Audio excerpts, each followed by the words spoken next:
വിശുദ്ധ ലൂക്കായുടെ സുവിശേഷം സ്വന്തം കൈപ്പടയിൽ കടലാസിൽ പകർത്തിയെഴുതി ചരിത്രം കുറിച്ചു വരാപ്പുഴ അതിരൂപത മതബോധന വിഭാഗം.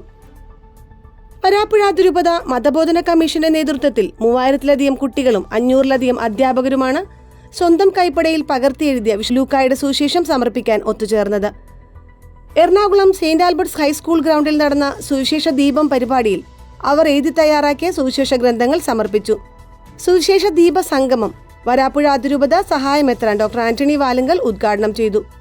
24 അധ്യായങ്ങളുള്ള സുവിശേഷം പേപ്പറുകളിൽ എഴുതി പുസ്തക രൂപത്തിലാക്കി മനോഹരമായി ബൈൻഡ് ചെയ്ത് പൂർത്തിയാക്കിയാണ് കുട്ടികളും അധ്യാപകരും ചരിത്ര സംഗമത്തിൽ പങ്കെടുത്തത്. വരാപ്പുഴ അതിരൂപതയിലെ മതബോധന വിദ്യാർത്ഥികൾക്ക് ഈ അധ്യയന വർഷം പഠിക്കാനും വിചിന്തനത്തിനുമായി നൽകിയത് വിശുദ്ധ ലൂക്കായുടെ സുവിശേഷമാണ്. ജൂൺ മാസം മുതൽ ആരംഭിച്ച പകർത്തിയെഴുത്ത് ഓരോ ഇടവകയിലും ഇക്കഴിഞ്ഞ ക്രിസ്മസ് ദിവ്യബലിയിൽ മതബോധന വിദ്യാർത്ഥികളും അധ്യാപകരും കാഴ്ച സമർപ്പിച്ചു. LKG ക്ലാസ് മുതൽ 13ാം ക്ലാസ് വരെ പഠിക്കുന്ന കുട്ടികളും അധ്യാപകരുമാണ് സുവിശേഷം പകർത്തിയെഴുതുന്നതിന് തയ്യാറായത്. മലയാളം കൂടാതെ ഇംഗ്ലീഷ്, ഹിന്ദി, ജർമ്മൻ, ഹീബ്രു ഭാഷകളിലും സുവിശേഷം പകർത്തിയെഴുതിയിട്ടുണ്ട്.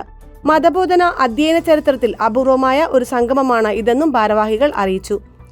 വരാപ്പുഴ അതിരൂപത Bible commission director father Antony Sijan Manuvelipparambil മുഖ്യപ്രഭാഷണം നടത്തി. വരാപ്പുഴ അതിരൂപത മതബോധന commission director father Vincent Naduvilapparambil അധ്യക്ഷത വഹിച്ചു. KRLCBC മതബോധന commission secretary father Mathew Puthiyath, Varapuzha അതിരൂപത ministry general coordinator father Yesudas Pazhampally, KCBC Bible commission secretary Joju Kakkattil, മതബോധന commission secretary NV Jose, programme convener Jude C Varghese എന്നിവർ പ്രസംഗിച്ചു.